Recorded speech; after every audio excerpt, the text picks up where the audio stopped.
My name is Renata Louise Graves, and I want to tell you about the day I stopped being grateful for being overlooked. It happened on a Tuesday in March, in a conference room on the 14th floor of a glass office tower in downtown Houston, Texas, where I had worked for 19 years, and where, on that particular Tuesday morning, I sat across a table from my department head and heard him tell me, for the fourth time in 11 years, that I had not been selected for a promotion I had applied for and earned and deserved. The man who got the promotion was named Derek Holloway. He had been with the company for 4 years. He had never managed a team larger than 3 people. He had, to my direct knowledge, made 2 significant errors in client management that had cost the company relationships I had subsequently spent months repairing. He had a firm handshake and a good golf game, and a way of speaking in meetings that filled the room with sound and motion and very little substance, which is a talent I have always admired in the abstract and resented in the specific. Derek Holloway was 34 years old and white and male. I was 51 years old, black and female.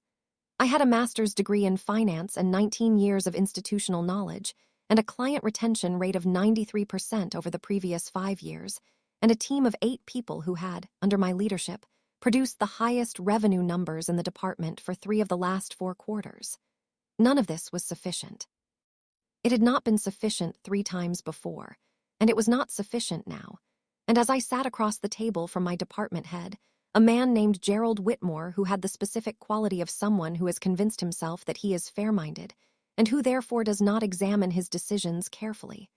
I understood something that I had been understanding slowly for years, and that finally arrived, on that Tuesday morning, in full. I was not going to get this promotion because of who I was, not despite my qualifications.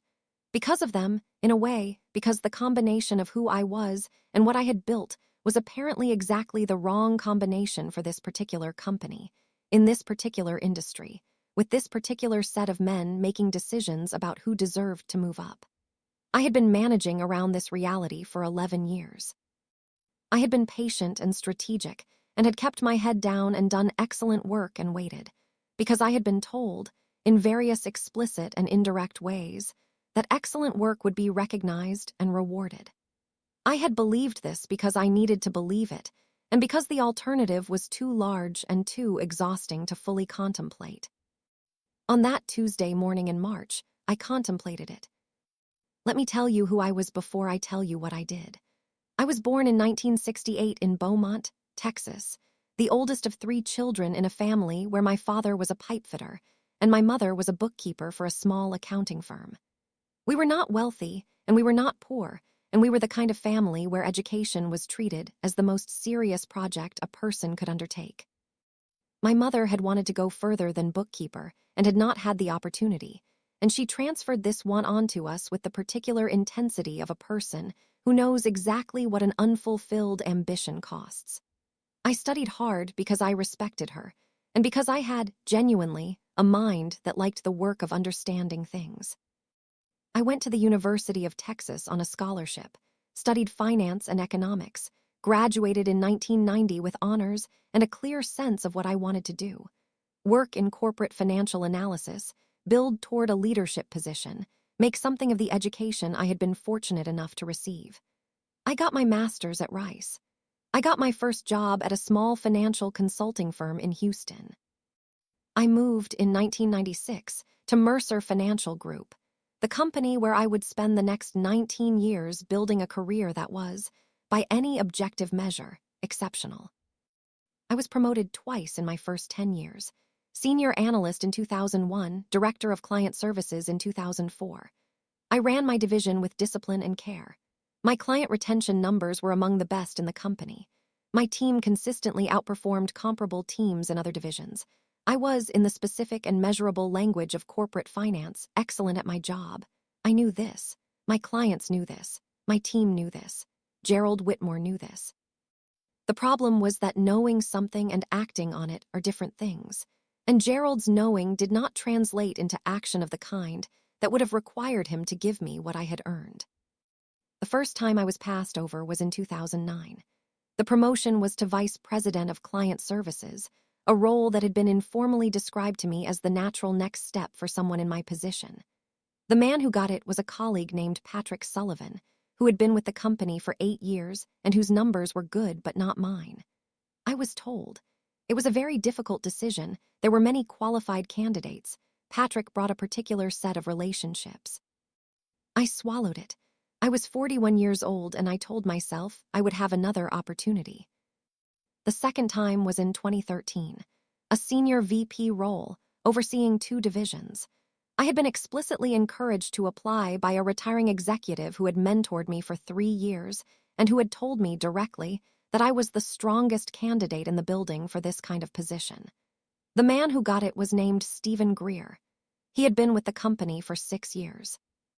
He was brought in from outside the division and was, as far as I could tell, selected largely on the basis of his relationships with 2 members of the executive committee who had worked with him at his previous company. I was told, "We went in a slightly different direction. Your contributions are tremendously valued. Your time will come." I was 45 years old. I told myself, one more time. I will give this one more time. The third time was in 2017. This one hurt differently because the role was a direct lateral move for the person who got it, a man named Carl Evans, and a genuine step up for me. Carl had fewer years of experience, a weaker client portfolio, and had managed his last major account transition in a way that had required significant cleanup from my team. He was given the senior director role I had applied for. I was told, Carl has a particular kind of executive presence that the leadership felt was important for this role. Executive presence. I had been in this industry for 27 years. I had run a division. I had built relationships with clients who had been with the company for over a decade because of me specifically.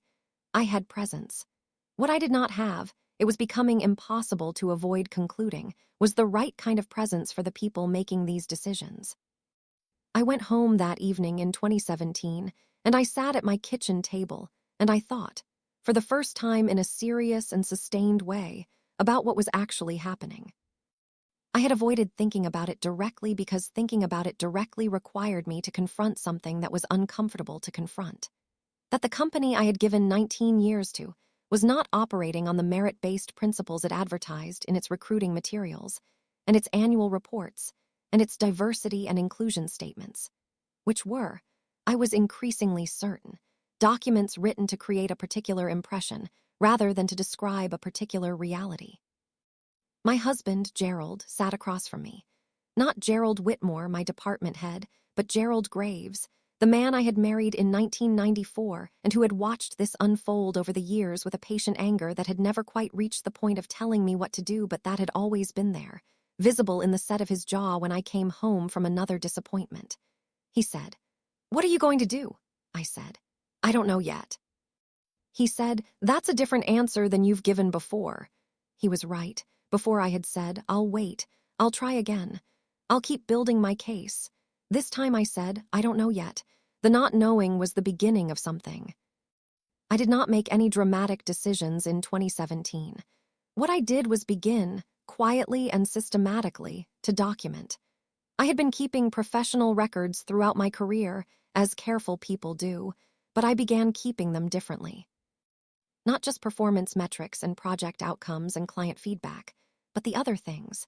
The meetings I was not invited to, the decisions that were made without my input, the informal conversations that happened in spaces I was not included in, the specific language that was used when I was passed over, and the specific language that was not used. I noted when male colleagues with weaker metrics were elevated. I noted when my ideas were presented in meetings and attributed to other people. I noted the patterns, and there were patterns. They were not subtle once you were looking for them. The subtlety had been a function of not looking. I also, in 2018, quietly retained an employment attorney. Her name was Valeria Reyes, and she was a woman in her mid-40s who had built a practice around employment discrimination cases, and who had, in our first meeting, listened to me describe my situation with an expression that was carefully neutral, but that I read, correctly as it turned out, as recognition. She had heard this before. She knew exactly what this was. She said, "Tell me everything, from the beginning. And bring everything you have documented." I brought it. Over 2 meetings, I laid out 19 years of evidence, organized chronologically and categorized by type. Promotion decisions, meeting exclusions, attribution issues, pay equity concerns, the specific language of every performance review, and every explanation I had been given when I was passed over. Valeria looked at it all and said, "This is a strong case. But I need you to understand what a strong case means. It is not a guaranteed win, and it is not a short road, and it is going to cost you in ways that are hard to predict." I said, "Tell me what I need to do," she told me. What I needed to do, she explained, was continue to document and continue to build my record while she began the preliminary steps of a complaint. What I also needed to do, and this was the harder thing, was to not tip my hand. I was to continue working, continue performing at the level I always had, continue applying for positions when they became available. I was to be, in every visible way, the same Renata Graves who had been at Mercer Financial Group for 19 years. The difference was that I was now building a case while I did it. I want to tell you what this was like, because it is the part of the story that is least visible in the telling and most significant in the living. Going to work every day in a place where you know you are being systematically disadvantaged, where you understand the nature of what is being done to you and cannot speak about it openly, where you must perform the same professional competence and equanimity that you have always performed while privately cataloging every piece of evidence of your own mistreatment, is a particular kind of labor. It is exhausting in a way that has no physical symptom, and that therefore cannot be named or acknowledged. You are tired not because you worked long hours, though you worked long hours, but because you are spending cognitive and emotional resources on something that the people around you cannot see and that you cannot explain. Gerald Graves saw it. He saw it the way a person who loves you sees the things that happen to you that you are not allowed to show in public, the residue of it on your face and in your body when you come home and the door closes behind you. He made dinner on the nights I was too worn down to think about cooking. He listened when I needed to talk through what I had documented and when I needed to talk through something entirely unrelated, because sometimes the only rest from the work of surviving a particular situation is to be fully in a different conversation. He said, one evening in 2019, when I was deep in the most exhausting period of the documentation process, "You are the strongest person I know, but I need you to know that if you decide this is not worth it, I will support that completely." "There are other places to work," I said. "I know, but it is not about this job anymore. It is about what this represents." He nodded. He understood. He had understood for years. The fourth promotion denial came in March of 2020. The COVID-19 pandemic had been declared a national emergency the week before, and the world was rearranging itself with terrifying speed. And in the middle of this particular historical moment, on a Tuesday morning via video call because the offices had closed, Gerald Whitmore told me that Derek Holloway had been selected for the vice president role I had applied for. He used the phrase, "cultural fit," twice. I wrote it down both times. I said, "I understand. Thank you for letting me know." I closed the laptop and sat in my home office and looked at the wall for a while, and then I called Valeria Reyes. "It happened again," I said. "Tell me everything," she said. I told her. When I finished, she was quiet for a moment, and then she said, "Renata, I think we're ready." I asked. "Ready for what exactly?" she said. "To file." I said, "Okay." She said, "Do you want to think about it?" I said, "I have been thinking about it for 3 years. File." We filed a complaint with the Equal Employment Opportunity Commission in April of 2020. The EEOC complaint is the required first step in a federal employment discrimination lawsuit under Title VII, which prohibits discrimination in employment on the basis of race, color, religion, sex, or national origin. The complaint detailed 4 specific promotion denials across 11 years, supported by extensive documentation of performance metrics, comparative data on the qualifications of the men who were selected over me, and a pattern of behavior that Valeria characterized in the complaint as both disparate treatment and systemic discrimination. I want to be honest about what the next months felt like. The filing was not a relief in the way I had imagined it might be. It was more like setting something in motion that you could not take back, which was true, and which meant that every day after the filing was a day in which the consequence of that decision was somewhere out in the world, being processed by people I did not know, moving toward an outcome I could not predict.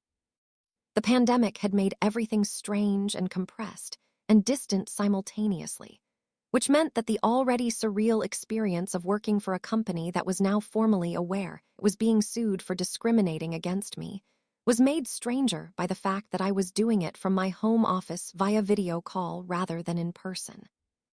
The company retained outside counsel, and the process moved into what Valeria described as the discovery phase, during which both sides exchanged documentation and evidence. The discovery process was extensive and, for the company, uncomfortable. The documents that came out of it confirmed what my own documentation had suggested. There were patterns in promotion decisions across the company that, when analyzed statistically, showed significant disparities correlated with race and gender. There were internal communications, emails and messages, that used language and made assumptions that were, in the precise and careful language of employment law, problematic. There was one email in particular, from a member of the executive committee discussing a candidate for one of the roles I had been passed over for, that contained language I will not reproduce here, but that Valeria described to me as exactly the kind of thing you hope to find and usually do not. I was deposed in September of 2020. The deposition was conducted by the company's outside counsel, a man named Richard Bauer who was skilled and thorough, and who spent 4 hours asking me questions designed to find inconsistencies in my account or alternative explanations for the promotion decisions I had experienced. He did not find inconsistencies because there were none. I had spent 3 years documenting, and I knew my own story with the precision of someone who has told it to herself many times in private, and who therefore cannot be surprised by it in public. I answered every question clearly and completely, and without embellishment. Valeria was beside me throughout. At the end of the deposition, when Bauer had finished and the recording had stopped, I felt something I had not expected. Not triumph, not relief, but a kind of bone-deep tiredness that was different from the tiredness of documentation. The tiredness of having told the full truth about a hard thing, out loud, on the record, to someone whose job was to find a way to make it untrue. The mediation was offered in January of 2021. Mercer Financial Group, through their counsel, proposed a mediated settlement discussion rather than proceeding to trial. Valeria explained the landscape. Trials are expensive, time-consuming, and uncertain even in strong cases. Settlements are more predictable and faster but require compromise. She said, "What do you want from this?" I thought about it seriously. What did I want? I wanted what I had earned, the career advancement that had been denied me 4 times. I wanted acknowledgement that what had happened was wrong and had consequences. And I wanted, though I knew this was perhaps the hardest thing to obtain through any legal process, for it to mean something for the people who came after me. I told Valeria, I will consider a settlement that includes 3 things: meaningful financial compensation for the career damage I sustained, a formal audit of the company's promotion practices by an independent firm with the results made available to the board, and a commitment to specific, measurable, externally monitored changes to the promotion process. She said, "The first is possible. The second and third are unusual in employment settlements but not impossible. Let me see what they will discuss." What they discussed, over 3 sessions of mediation in February and March of 2021, was a negotiation I will not detail fully because the terms of the settlement are confidential. What I can tell you is that we reached an agreement. The financial compensation was substantial. The audit was included. The structural changes were included, with a monitoring mechanism that gave the agreement teeth it would not otherwise have had. Valeria called me the evening after the final session and said, "Renata, we got what we asked for."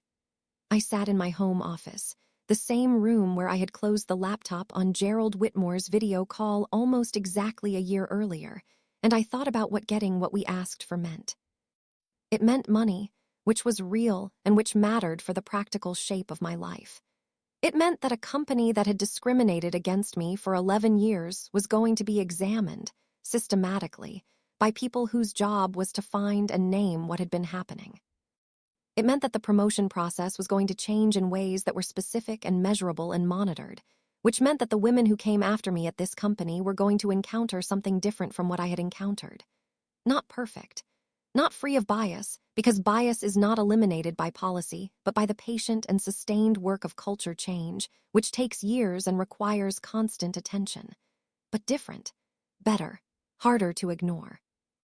I resigned from Mercer Financial Group in April of 2021.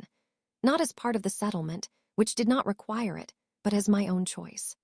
I had stayed for the case, because leaving would have complicated the legal position, and I had stayed because walking away felt, for a long time, like letting them win. But staying after the settlement felt like something else entirely, like remaining in a house after you have decided it is no longer yours, and I was not interested in that. I had spent enough of my professional life in spaces that did not fully want me. I was finished with that particular expenditure of myself. I took 3 months. I want to say that clearly. I took 3 months and I did very little of what the world would call productive. I read books I had been meaning to read for years. I cooked elaborate dinners. I sat on the back porch with Gerald and watched the Houston evenings come in. I called my mother, who was 78 and still sharp and who, when I told her the full story for the first time, was quiet for a long moment and then said, "You should have sued them in 2009. She was not wrong. I started my own firm in September of 2021. Graves Financial Consulting, registered in Texas, specializing in the work I had been doing at Mercer for 19 years, but doing it now without the filter of a company whose interests were not my own. My first 4 clients came from my existing relationships, people who had worked with me for years and who knew the quality of what I delivered, and who, when I called to say I had started my own practice, said yes before I had finished describing what I was offering. By the end of 2021, I had 9 clients.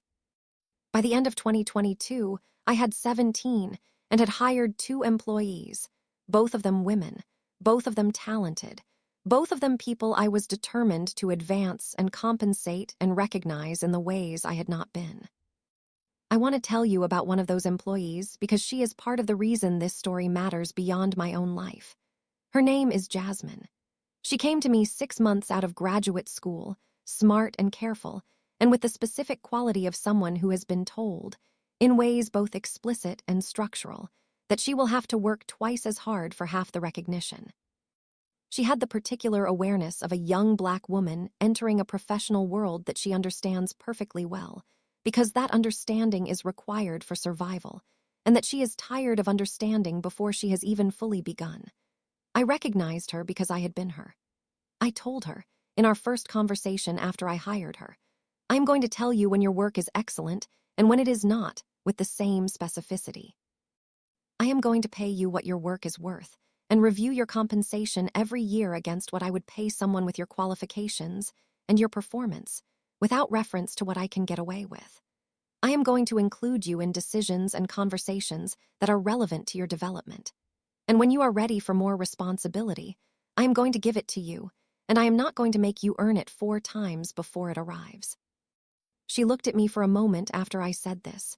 Then she said, "Nobody has ever said that to me before." I said, "I know." It was one of the most important conversations I have had in my professional life. The EEOC complaint and the subsequent lawsuit became, in the Houston business community, somewhat known. Not famous, not a landmark case in the way that some employment discrimination cases become landmarks, but known in the way that things become known in a particular professional community when someone does something unusual. A senior executive at a well-regarded financial firm files a discrimination complaint. The complaint produces a settlement. The settlement includes structural changes. This was not nothing, in an industry where this kind of complaint is rare not because discrimination is rare, but because the cost of pursuing it is so high and the outcome so uncertain that most people, reasonably, choose not to.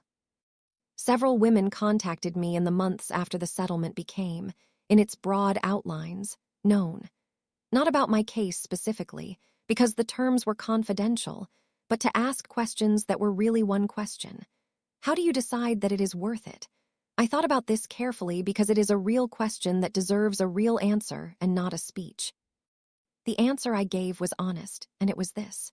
It depends on what you can afford to lose and what you cannot afford to lose without losing something essential about yourself. For me, the essential thing I could not afford to lose was the ability to look at myself clearly and say, I did not let this continue without naming it. I did not pretend it was not happening because naming it was difficult.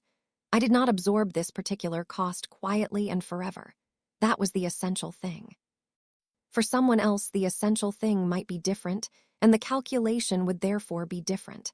I did not tell anyone what they should do. I told them what I had done and why. I am 56 years old. I have been running Graves Financial Consulting for 4 years, and it is, by every measure I know how to apply, successful. I have 23 clients, a team of 6, and revenue numbers that I am genuinely proud of. I work hard because I have always worked hard, and because the work is genuinely interesting to me, and because, for the first time in my professional life, the direct relationship between what I do and what I receive is not filtered through someone else's judgment about who deserves what. I built this. It is mine. Its success and its failures are both entirely attributable to my decisions, which is something I did not have for 19 years, and that I now understand was part of what made those 19 years so costly. Gerald Whitmore left Mercer Financial Group in 2022. He did not leave because of my case directly, as far as I know, though the audit that was part of my settlement produced findings that I understand were significant, and that resulted in changes in the leadership structure of the department. He left, reportedly, to pursue other opportunities. I do not know what he is doing now, and I do not spend time thinking about it. Derek Holloway is, I am told by people who are still at the company, still in the vice president role. I hold no particular feeling about this. He occupies a position that I was entitled to and did not receive, and the world is full of positions occupied by people who were given them through mechanisms other than merit. This is true, and it is a wrong, and it is also a fact about the world that is too large to address through any individual act of redress. What individual acts of redress can do is name the pattern, make it costly, and change the specific conditions in specific places for the specific people who will work in those places after you. That is not nothing. That is, in fact, quite a lot if enough people are willing to pay the price of doing it. My mother is 82 years old and still sharp, and I call her every Sunday. She asks about the business every week. How are the clients? How is Jasmine? How is Gerald? What am I working on? She asks the way a woman asks when she has spent her whole life caring about work and knowing that work matters and wanting, for her daughter, the specific recognition that comes from doing work well and being seen doing it. I tell her everything. She listens with the attention of someone who spent decades doing similar work and was similarly overlooked, who made her world out of what she had, and who wanted more for me than she had for herself, and who got it, though not in the way or on the timeline that either of us would have chosen. She said something to me last year that I have been thinking about since. She said, Renata, your grandmother used to say that justice is slow, but it has a long memory. I asked what she meant by that. She said, I think she meant that the things that are wrong do not stay buried forever. Someone eventually names them, and the naming is the beginning of the ending. I thought about my 3 years of documentation. I thought about Valeria Reyes and the EEOC complaint and the discovery emails and the deposition and the mediation and the settlement and the audit and Jasmine sitting across from me on her first day at the company. I thought about the women who had contacted me to ask how you decide it is worth it. I thought, yes, the naming is the beginning of the ending. It is slow. It is costly. It does not always produce justice in the individual case, and it did not fully produce it in mine, because the career I would have had if I had been promoted when I earned it does not exist and cannot be reconstituted. But it names the thing. It puts it on the record. It creates, in the specific institution and in the broader conversation, something that was not there before. Documented evidence of the pattern and the demonstrated possibility of consequence. My name is Renata Louise Graves. I am 56 years old. I am the founder of Graves Financial Consulting, and I built it from the knowledge and the relationships and the 19 years of excellence that were not fully recognized at the company where I gave them. I am the woman who documented and filed and saw it through and walked away and built something of her own. I am the employer of Jasmine and 5 other people whose work I see clearly and compensate fairly, and whose advancement I do not make them earn 4 times before it arrives. That is the story. That is what happened. That is what it is possible to do when you decide that what is being done to you is not something you are willing to keep absorbing in silence, and when you have the documentation and the counsel and the specific stubborn refusal to let them have the last word. The last word is mine. It always was.